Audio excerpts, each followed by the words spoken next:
કપોદરા 4 રસ્તા પાસે આવેલ મંગલદીપ કોમ્પ્લેક્સમાં પાસે એક સ્કોર્પિયો ગાડી ઉભેલ, જે ગાડીમાં બેઠેલ 2 ઈસમોની પૂછપરછ કરતા અને આ 2 ઈસમો જેઓના નામ અવનીત ઠુમ્મર તેમજ આયુષ વસોયાનાઓ જણાવેલ, આ બંને ઈસમો તેઓના મળતિયાઓ દ્વારા અલગ અલગ વ્યક્તિઓના પાન કાર્ડ તેમજ આધાર કાર્ડનો ઉપયોગ કરી અલગ અલગ બેન્કોમાં કરંટ તથા સેવિંગ્સ એકાઉન્ટો ખોલાવી અને આ એકાઉન્ટો સાયબર ફ્રોડ તેમજ ગેમિંગ માટે ભાડે આપી અને પોતે કમિશન મેળવતા હોય અને આ એકાઉન્ટોનો આવી રીતના ગેરઉપયોગ કરતા હોય, જે અનુસંધાને તેઓની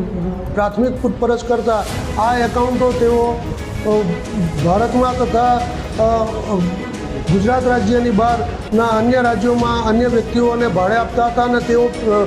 આ પેટે કમિશન મેળવતા હતા. ગાડીમાંથી ઘણા બધા પ્રમાણની અંદર અલગ અલગ કંપનીના મોબાઈલના સિમ કાર્ડ,